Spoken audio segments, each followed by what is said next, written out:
وعلى سيدنا محمد وعلى آله وأصحابه أجمعين أما بعد آپ علیہ الصلاۃ والسلام کی وصیت کا یہ سلسلہ چل رہا ہے۔ گزشتہ مجلس میں آپ علیہ الصلاۃ والسلام کی یہ وصیت کہ جب کسی مریض کے پاس حاضر ہو یا کسی میت کے پاس آؤ تو اچھے بول بولو، اس لیے کہ ایسے موقع پہ اللہ کے فرشتے آمین کہتے۔ اسی ارشاد کے ضمن میں جب موت واقع ہو جائے تو اس کے ورثاء اس میت کے ساتھ کیا کریں، یا یہ جانے والا کیا وصیت کر کے جائے، یہ جانے والا شخص کیا وصیت کر کے جائے، کس انداز میں جاتے ہوئے پیچھے والوں کی رہنمائی کرے۔ تو اس کا طریقہ تحریر بھی ہے، تحریراً لکھ لے بسم اللہ الرحمن الرحیم والصلاۃ علی النبی صلی اللہ علیہ وسلم، اما بعد، میں وصیت کرتا ہوں۔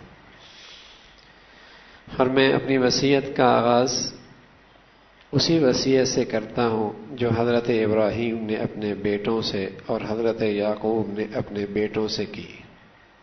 یا بنی ووصی بها ابراہیم بنیہ ویعقوب یا بنی ان اللہ اصطفی لکم الدین فلا تموتن الا وانتم مسلمون، کہ اپنی اولاد سے ان حضرات نے کہا کہ ہم تمہیں یہ وصیت کرتے ہیں کہ تمہارا خاتمہ ایمان پر ہو، یعنی تمہاری زندگی اسلام کے مطابق گزرے تاکہ تمہاری موت بھی اسلام پہ آئے۔ دیکھیے نا، ایک جاتے ہو یہ باپ کیا وصیت کر کے جا رہا، اور پھر وہ وصیت کرے اسی انداز سے جس طریقے سے اللہ کے نبی نے فرمائی۔ اما عائشہ رضی اللہ تعالیٰ فرمانے لگی کہ اللہ کے نبی کے صرف ہونٹ ہل رہے تھے، میں نے کان قریب کیا تو میں سمجھ پائی حضور علیہ الصلاۃ والسلام اپنی امت کو آخری وصیت فرما رہے، الصلاۃ الصلاۃ وما ملکت ایمانکم، الصلاۃ الصلاۃ وما ملکت ایمانکم، نماز کا خیال رکھنا، نماز کا خیال رکھنا اور اپنے ماتحتوں کا خیال رکھنا۔ الصلاۃ الصلاۃ وما ملکت ایمانکم، یہ ہے وصیت کا انداز جاتی ہوئی۔ ایک تو کافر مرتا ہے نا، ہندو مرتا ہے، عیسائی مرتا ہے، مسلمان مرتا ہے، تو وہ جانے سے پہلے اپنے متعلقین کی رہنمائی کر کے جاتا ہے، وہ وصیت لکھی ہوتی ہے اس کے پاس، کہ اولاد سے کہتا ہے خاتمہ تمہارا ایمان پہ ہو، کیسے ہوگا؟ اسلام کے مطابق زندگی گزارنا، نماز کا خیال رکھنا، اپنے ماتحتوں کا ہمیشہ خیال رکھنا، ہمیشہ خیال رکھنا۔ پھر اپنی وصیت میں لکھے کہ جب میرا وقت قریب آ جائے موت کا تو نیک لوگوں کو میرے قریب لے آنا۔ جب میرا موت کا وقت قریب ہو تو نیک لوگوں کو قریب لے آنا۔ دیکھو یہ دونوں کے لیے رہنمائی ہے، جو جا رہا ہے اسے چاہیے کہ وہ ایسے رہنمائی کرے، اور جو پیچھے ہیں انہیں میں چاہیے کہ اپنے جانے والے کے ساتھ خیرخائی کیا کر سکتے ہیں، یہ خیرخائی کا طریقہ ہے۔ وہ وصیت لکھے کہ جب میرا وقت قریب ہو جائے تو صلحاء، نیک لوگوں کو قریب کر دینا میرے، تاکہ وہ مجھے اللہ سے حسن ظن کی تعلیم دیں اور اللہ کی رحمت سے مجھے امید دلائیں۔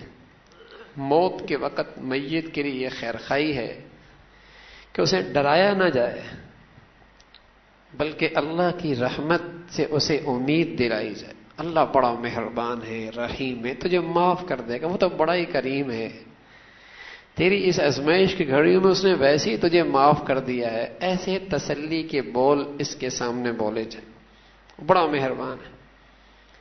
جب تک قوت ہو، شباب ہو، جان ہو، صحت ہو، گرم خون ہو، ہڈیوں میں گودا ہو، توانائی ہو، تو خوف کا پہلو غالب ہونا چاہیے، اور جب بیماری ہو موت قریب آ رہی ہو تو پھر امید کا پہلو غالب ہو کہ اللہ معاف کر دے گا، اللہ بڑا مہربان ہے، تو یہ اپنی وصیت میں لکھ دے کہ ایسے لوگوں کو میرے قریب کر دینا جو مجھے حوصلہ دے، اللہ کی رحمت سے امید دلائے، اور جب میرا انتقال ہو جائے تو میری آنکھیں بند کر دینا اور میرے لیے دعا کر دینا، اور میرے مرنے والوں کو، میرے بعد والوں کو صبر کی تلقین کرنا۔ یہ وصیت میں لکھ کے جائے کہ میرے بعد والوں کو صبر کی تلقین کرے۔ تعزیت کا بھی انداز بڑا پیارا ہے۔ حضرت ابن عباس رضی اللہ تعالیٰ عنہما، ان کے ابا کا انتقال ہوا، عباس کا انتقال ہوا۔ ایک صحابی رسول آئے تعزیت کرنے کے لیے۔ ہم بھی تعزیت کرنے جاتے نا تو اسے اور رولا دیتے، بلکہ وہ عورت نہیں رو رہی ہوتی، جیسے کوئی عورت آتی تو چیخنا شروع کر دیتی، رونا شروع کر دیتی۔ پہلے آرام سے بیٹھی تھی، کھا رہی تھی، گپ شپ کر رہی تھی، جیسے کوئی عورت آئی رونا شروع کر دی۔ تعزیت یہ نہیں ہے۔ تعزیت کیسے کی جا رہی ہے؟ وہ صحابی رسول کہنے لگے تیرے ابا گئے ہیں نا، باپ کا انتقال ہو گیا، کیا تیرے ابا گئے ہیں اور وہاں گئے ہیں، ساری زندگی بھی تو ان کی خدمت کرتا تو انہیں وہ راحت نہ پہنچا سکتا جو انہیں راحت آج مل رہی ہے۔ مزے ہو گئے ان کے، اور وہ تیرے پاس ہوتے اور تیرا خیال کرتے تو تجھے وہ نہ دے پاتے جو آج اللہ تجھے ان کے جانے پر صبر پہ دے رہا ہے۔ تو جانے والے کے بھی مزے، پیچھے رہ جانے والے کے بھی مزے۔ جو آج تجھے مل رہا ہے اس صبر پر، ساری زندگی بھی رہتے وہ تجھے نہ دے پاتے جو آج تجھے مل رہا، اور تو ساری زندگی بھی ان کی خدمت کرتا، ان کے راحت و آرام کا خیال کرتا، وہ راحت نہ پہنچا سکتا جو اسے آج راحت مل رہی ہے۔ بتائیے پسماندگان کو کتنا حوصلہ ملے گا، کتنا حوصلہ ملے گا کہ کچھ نہیں گیا بلکہ اور راحت کی جگہ پہ میرا ابا چلے گئے، اور آرام کی جگہ پر میری اماں چلی گئی، مجھ سے، میرے گھر سے زیادہ اچھے گھر میرا بیٹا چلا گیا، ہاں؟ اور حوصلہ بڑھ جاتا ہے، اچھی جگہ پر گئے۔ تو فرمایا یہ وصیت کر کے جائے کہ تعزیت بھی اس انداز میں کرے، میرے گھر والوں کو، میرے اہل و عیال کو صبر کی تلقین کرے، اور جب انتقال ہو جائے تو صلحاء نیک لوگوں کو مرنے کی خبر دے، میرے مرنے کو بھی اشتہار نہ بنایا جائے، اور اس کے اندر بھی فخر اور ریا اور دکھلاوے کا مظاہرے نہ کی جائیں، بلکہ نیک لوگوں کو خبر کر دیا جائے تاکہ وہ میرے جنازے میں شریک ہو جائے۔ خوش نصیب لوگ ہوتے ہیں جن کے جنازے میں نیک لوگ شریک ہوتے ہیں۔ بس اوقات بعض جنازے ایسے ہوتے ہیں کہ جن جنازوں کی برکت سے پیچھے والوں کا کام بن جاتا ہے، اور بس اوقات یہ ہوتا ہے کہ پیچھے والوں کی برکت سے آگے والے کا کام بن جاتا ہے۔ بعض جانے والا اتنا قیمتی ہوتا ہے کہ جو اس کے جنازے میں شرکت کرتا ہے اس کا کام بن جاتا ہے، اور بس اوقات اللہ رب العزت مسلمان نیک لوگوں کی دعاؤں کی برکت سے آگے والے کا کام بنا دیتے ہیں۔ تو فرمایا نیک لوگوں کو، صلحاء کو خبر کر دینا میرے جانے کے بعد، اور یہ کوشش کرنا کہ میرے غسل کے لیے، میرے کفن کے لیے، میرے قبر میں رکھنے کے لیے جو میرا سب سے زیادہ قریبی ہے اور نیک ہے اسے منتخب کرنا۔ یہ وصیت میں لکھ کے جائے، جو نیک ہو، میرا قریبی ہو، اسے منتخب کرنا، وہ مجھے کفن دے، مجھے قبر میں رکھے، مجھے نہلائے، وہ آدمی کرے جو میرا قریبی ہو اور نیک ہو۔ اور اگر اپنا کوئی نیک نہیں ہے تو کسی نیک صالح آدمی سے مدد لے لی جائے، ہاں، کہ یہ کام کر لے۔ یہ بڑی سعادت کی بات ہوتی ہے، یہ بھی بڑی سعادت کی بات ہوتی ہے کہ نیک آدمی اسے غسل دے رہا ہے، نیک آدمی اسے کفن دے رہا ہے، نیک آدمی اسے قبر میں رکھ رہا ہے۔ ایک صحابی رسول نے اپنا سارا گھر بار ایمان کی خاطر قربان کر دیا، سارا گھر بار،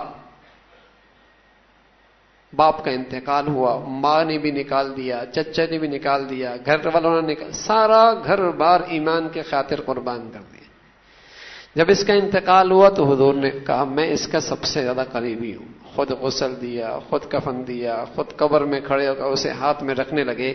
تو عبداللہ بن مسعود فرمانے لگے ہمیں کسی جانے والے پہ اتنا رشک نہیں آیا جتنا اس خوش نصیب پہ آیا، کاش کہ آج حضور کے ہاتھوں پہ ہماری لاش ہوتی۔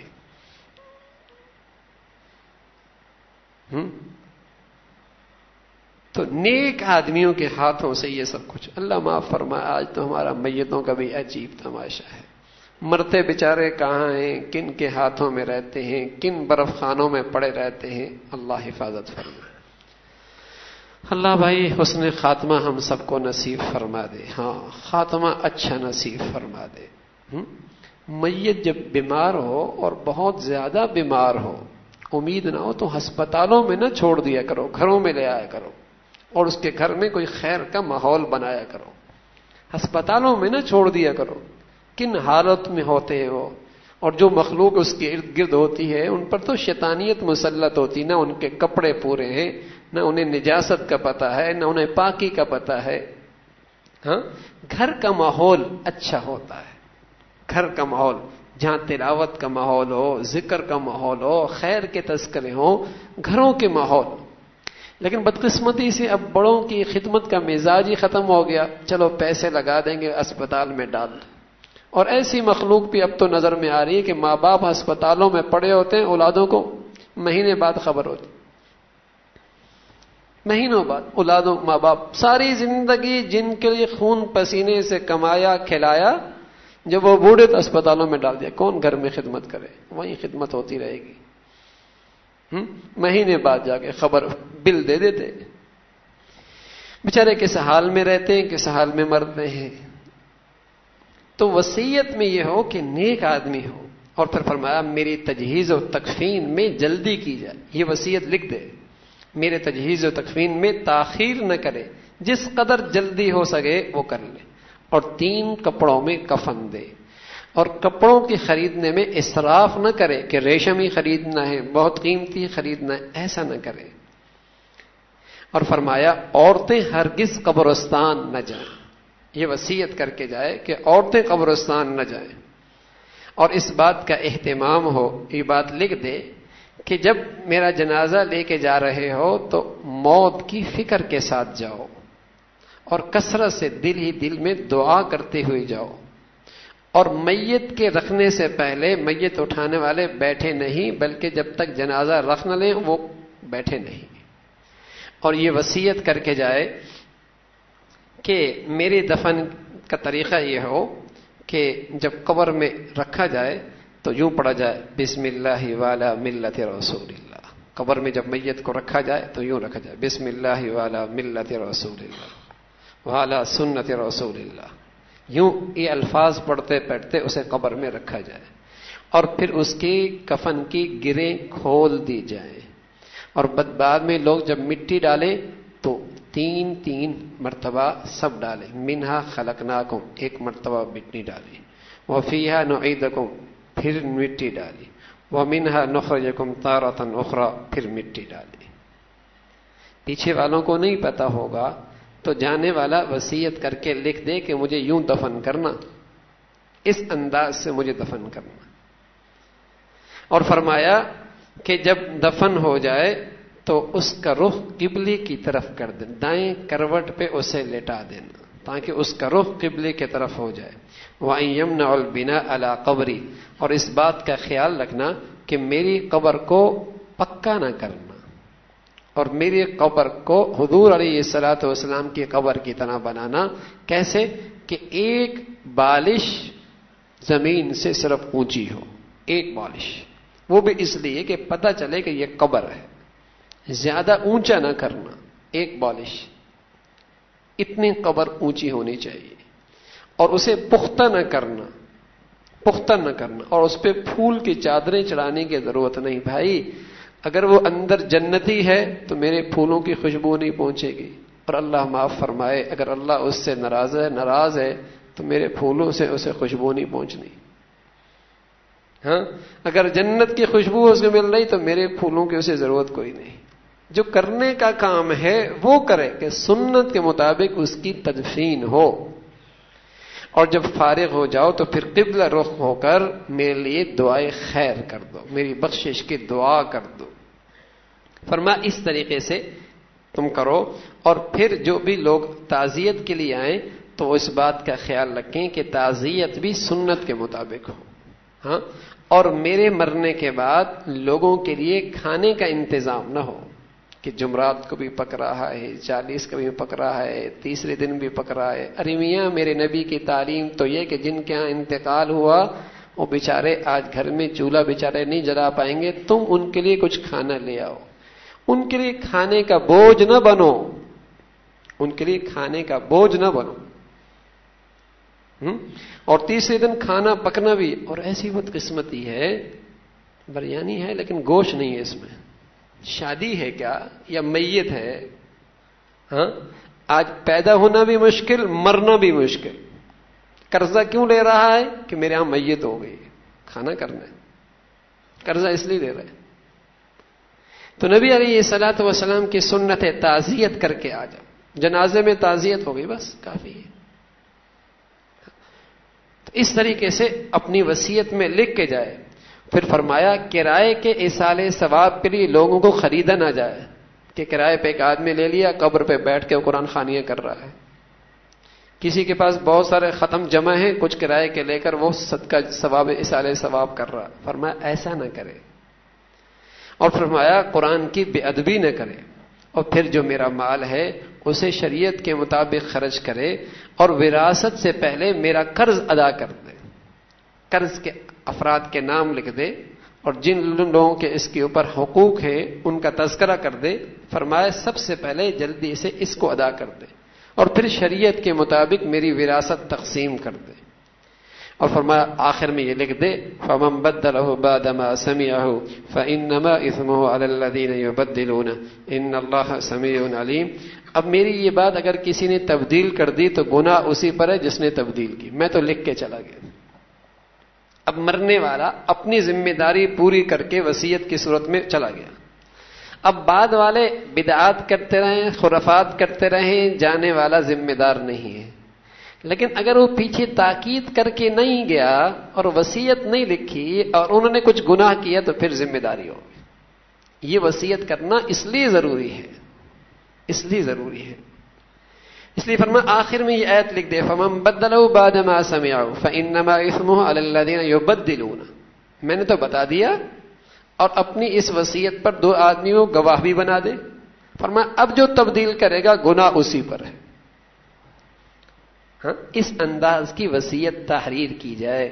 تو میرے عزیزو یہ ہم سب کے لیے رہنمائی ہے کہ ہمارے جو متعلقین جانے والے ہیں اگر واقعی ہم ان کا خیر خواہ ہیں اور ہمدرد ہیں تو معاملہ اس کے ساتھ اس انداز سے کریں.